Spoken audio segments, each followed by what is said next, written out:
semua dibeli takjil. Maka ketika kita bicara tentang makan tadi nih Pak, hakikatnya makan itu bagus, makan itu menjadi satu jalan untuk bertenaga beramal. Tapi banyak makanan itu membuat orang sehingga tak lagi beramal Pak. Jadi setan. Wailul lil batni ma battanahu idza aja'a tada'af wa idza ashba'a taqala. Celaka orang yang punya perut. Kenapa? Ketika perutnya itu kosong, tak ada makanan yang masuk, tada'af, dia menjadi lemah, malas untuk beramal. Dan ketika perut itu diisi banyak, kenyang ia, wa idza ashba'a, udah kenyang perut dia, maka apa hasilnya? Taqala, berat dia untuk beramal. Gampang, habis makan segala macam, tidur betul. Ini contoh satu nih, ya kan? Banyak nih Pak, nafsu itu ada, bahkan setan itu ada. Selama di bulan Ramadan ini tidur kadang bertambah-tambah waktunya Pak. Di luar Ramadan kita kerja misalkan, tidurnya kapan? Malam, ya kan? Malam. Ketika masuk Ramadan, malam awak tidur, siang pun tidur. Astagfirullah. Ya kan? Malam tidur, siang pun tidur. Makanya Pak, sia-sia, kosong dirinya Pak, kosong sendiri. Jadi saya mengambil kiasan begini.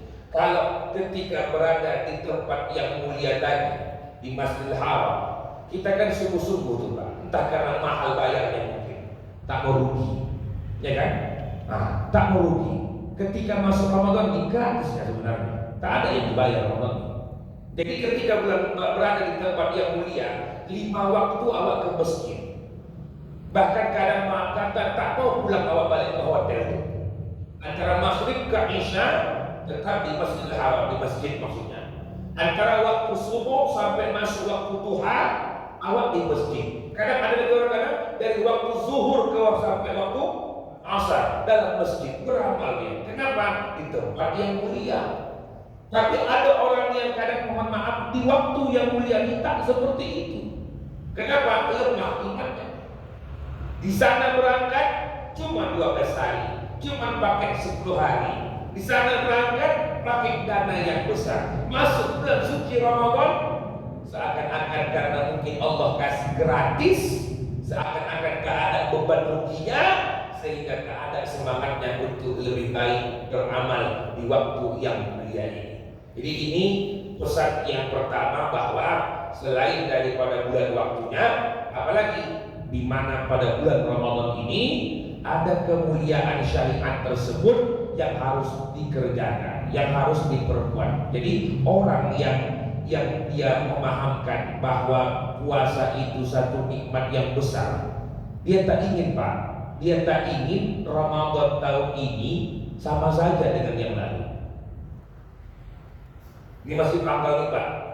Kira-kira sampai sekarang nih, mana amal yang berbeda dari Ramadan yang lalu kira-kira? Ada yang berbeda atau tidak? Puasa dari tetap habis subuh sampai maghrib. Oke, itu ketentuannya mutlak, tak bisa dijawab. Tarawih bertahan 23. Kalau ditambah berat, ya Pak? Berat. Nah, baca Quran sedikit itu berapa ya?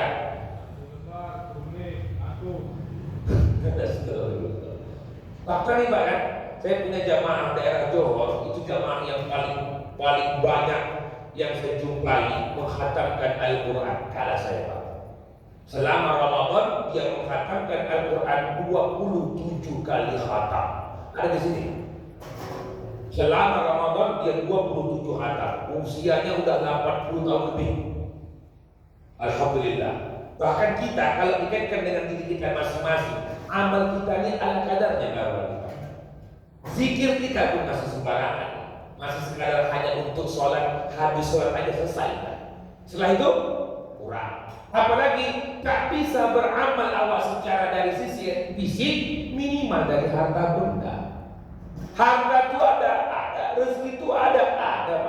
Tapi kalau dikaitkan dengan diri kita untuk mengeluarkan harta benda, masih banyak yang merasa rugi dengan hartanya dikeluarkan di bulan Ramadan. Saya teringat hadis Rasulullah Allah Ta'ala, orang yang bersedekah atau berinfak di jalan Allah Ta'ala itu pahalanya kan sampai 700 kali lipat ya.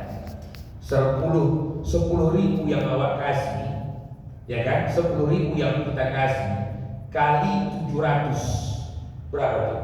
7 juta, ya, 7 juta. Itu di luar Ramadan, Pak. Di luar Ramadan. Di hari Jumat aja awak berbuat gak sama lagi pahala itu. Di hari bulan Ramadan nih, wallahu yudha'ifu liman yasha. Berlipat-lipat, Pak. Makanya kalau tak bisa beramal secara fisik banyak-banyak, paling tidak dari sisi amal harta benda. Ada orang yang tidak sama sekali. Terawih sunat tak datang, ya kan? Kotak infak tak pernah diisi.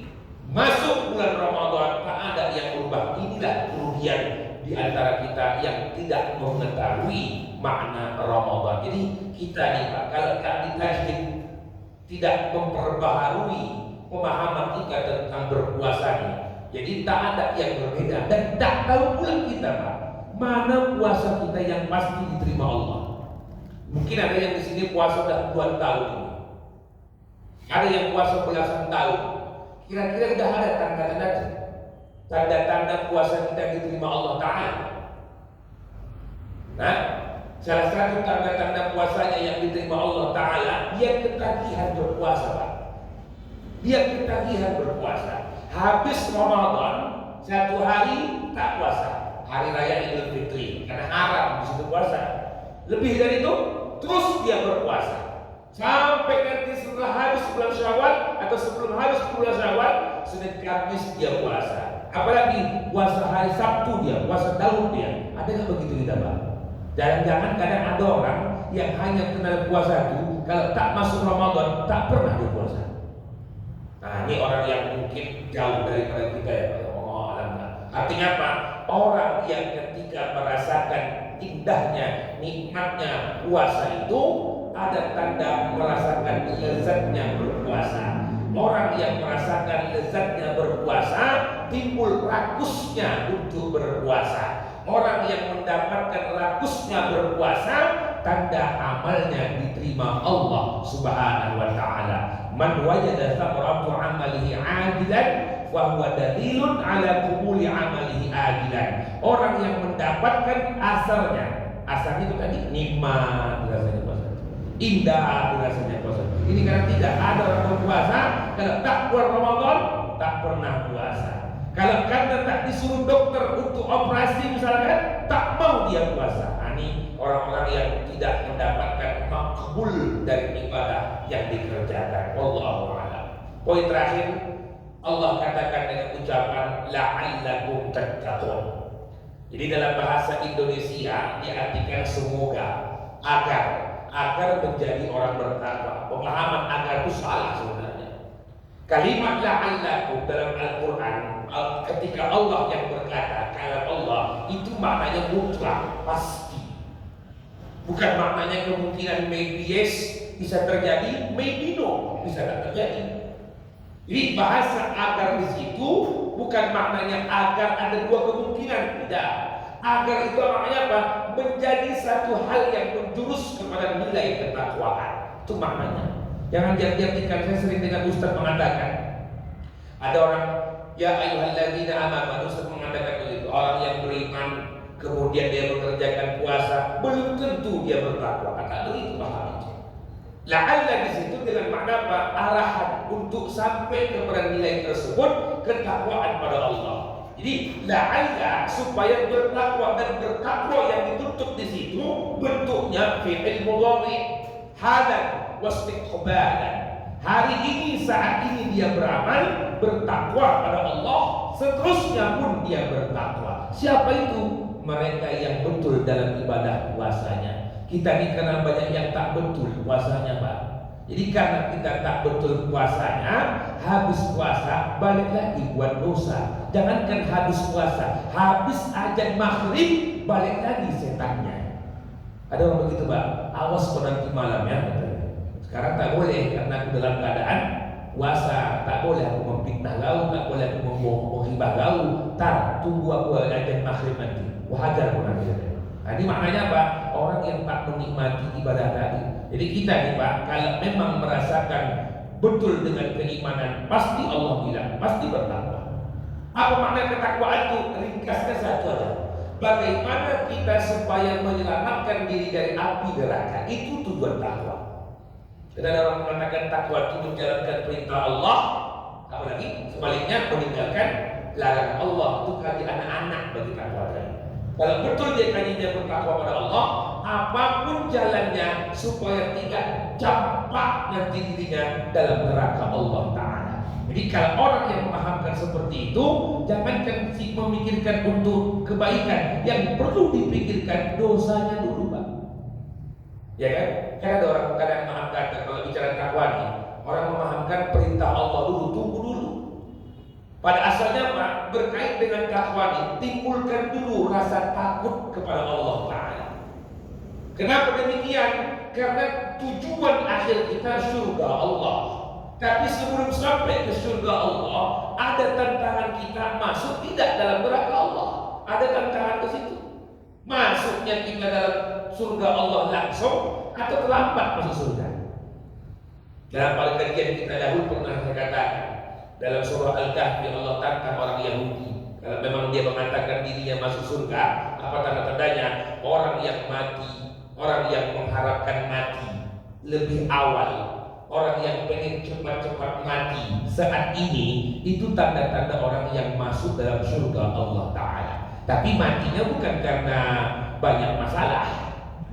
Kita pun karena dia tidak mati, banyak utang, tak berkaya, itu pejabat bunuh diri pun karena tak lulus itu kan. Apa sebab dia minta mati? Takutnya dia semakin lama hidup semakin banyak nanti yang dipersoalkan Allah di padang mahsyar. Jadi orang yang ketika dia sadar makin tua,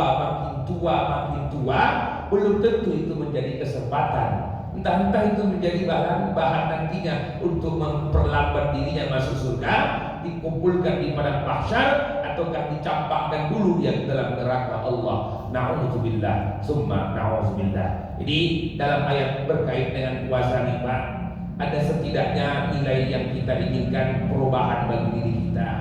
Jadi tak sama puasa kita dengan yang lalu-lalu. Ini masuk pertama dasar nih. Semangat apa yang kita niatkan? Apa rencana kita pada Ramadan ini?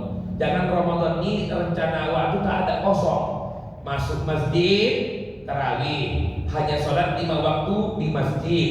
Apalagi puasa, itu aja amal kita. Tak ada yang maksudnya berbeda. Contoh gampang lah misalkan, yang wajib dulu, yang wajib. Apa contoh? Zakat. Berapa zakat kita? 2,7. Kalau misalnya ditambah, jangan lagi 2, hilangkan koma itu Pak. Per orang 27 kilo. Contoh tuh, kalau memang betul menikmati beramal itu. Ini tidak 2,7 itu pun dicari lagi beras yang paling murah lagi Pak. Tak ada perubahan bagi dirinya. Jadi ada yang bertambah. Selama ini kita kasih takjil kalau sudah masuk surat edaran. Surat apa namanya itu? Surat jadwal puasa, surat jadwal untuk buka puasa. Jangan diminta dulu baru dikasih. Kalau bisa jangan diminta dulu, dapatkan aja untuk masjid itu. Udah banyak dapat di masjid, buat di pasar-pasar itu. Saya punya program Pak, tiap Jumat. Ini contoh aja nih. Tiap Jumat setidaknya Pak berbagi. Kalau bisa praktik hari, alhamdulillah. Banyak Pak. 50.000 tuh kalau dibelikan dia ke minuman 1 cup 5.000, 10 orang 50.000, 10 orang kita kasih untuk orang yang berbuka puasa. Masya Allah, itu nilai yang besar. Bagi saya sanggupnya seperti itu gitu. Kalau memang sanggup pula 500.000 lebih baik lagi gitu. Ini karena tidak berbeda dia dengan yang lalu, maknanya apa? Lebih parah dari yang lalu. Nauzubillah. Kita ingin ada perubahan lebih baik ke depannya. Kenapa? Yang kita berbuat ini bukan untuk orang lain, yang kita berbuat ini untuk diri kita. Entah itu menghapuskan dosa-dosa kita, atau entah itu untuk mempersegerakan kita masuk dalam surga Allah nantinya. Wallahu a'lam bishawab. Bapak Ibu, tuan-tuan guru jamaah yang dirahmati Allah, ini mungkin sekadar mengingatkan di awal Ramadan ini, karena kita ingin berbeda dari yang sebelum-sebelumnya. Di sisi yang lain, saya ingin mengharapkan kalau bisa masjid ini penuhkan kembali. Di jamaah ini semua jamaah yang awak kenal semua nih Pak. Kadang-kadang semua jemaah, kalau nggak datang mungkin pikiran kita dah panggil Allah Ta'ala kawan tuh. Ada yang bertambah kalau bisa. Bertambah jamaahnya, bertambah semangatnya, bertambah kegiatannya, bertambah amalia-amalia kebaikannya. Dengan inilah mudah-mudahan kita semua berharap kembali kita berkumpul dalam surga Allah nantinya.